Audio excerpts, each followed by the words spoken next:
तर त्याचा हिशोब निश्चित चुकता केला जाईल। मी जर इशारा केला तर एका मिनिटामध्ये घरात घुसून पोरं त्यांना मारू शकतात।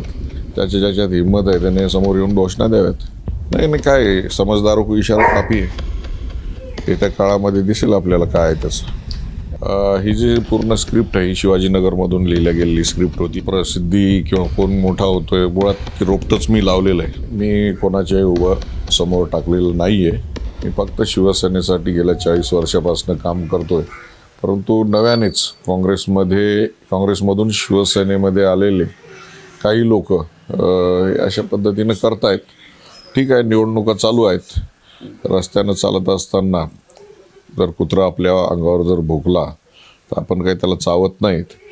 हे काही प्रकार मला नवीन नाही आहेत। मी समोर नसताना या घटना घडलेल्या आहेत। ज्याच्यात हिंमत आहे त्याने समोर येऊन घोषणा द्याव्यात।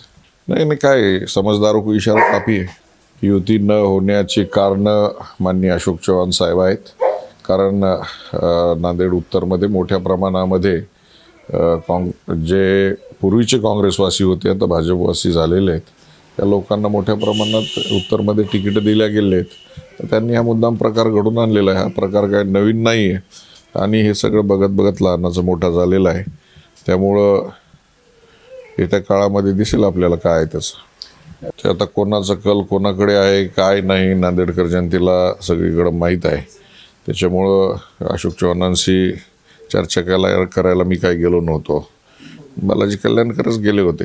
त्याच्यामुळं येत्या काही काळामध्ये निश्चित काय आहे आणि काय नाही सगळं दिसेल।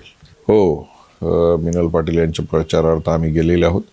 कारण नांदेड उत्तरमध्ये जी काही अशोक चव्हाणांची बी टीम आहे त्यांना अनेक लोकांना तिकीटं देण्यात आलेले आहेत। जे जुने जाणते शिवसैनिक आहेत त्यांनी शिवसेनेसाठी खस्ता खाल्लेले आहेत। त्या अनेक लोकांना तिकीटं नाकारण्यात आलेले आहेत।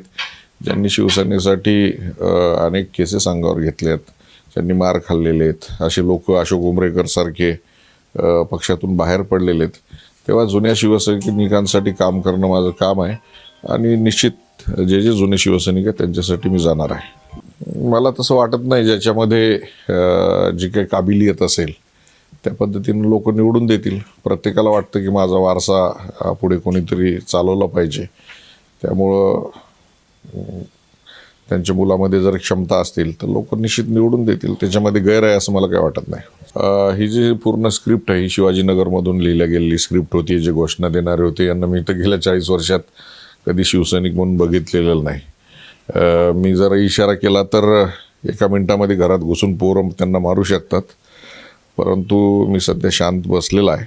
येत्या काही काळामध्ये त्याचे परिणाम निश्चित दिसतील। नाही मला कोणाचं प्रसिद्धी किंवा कोण मोठा होतोय मुळात ते रोपटच मी लावलेलं आहे। त्याच्यामुळं मी लावलेलं रोपटं जोपासलं वाढवलं तर बघूया त्याच्यामध्ये मला फरक पडत नाही काही। तुम्हाला माहीत आहे की 40 वर्षापासून हेमंत पाटील शिवसैनिक आहेत। अनेक आले गेले, कोणाला कोणाशी जवळीक साधायची आणि कोणाच्या इशाऱ्यावर काम करायचं त्याने करावं। मी शिवसेना वाढवायचं शिवसैनिक वाढवायचं काम पहिलेपासून प्रामाणिकपणे करत आलो। संघटना म्हणून मी नांदेड जिल्ह्यामध्ये 3 आमदार यांचे सगळ्यांचे इतिहास तपासून बघा। प्रत्येकाला पदं देण्याचं त्यांना निवडून आणण्याचं काम हेमंत पाटलांनी केलेलं आहे।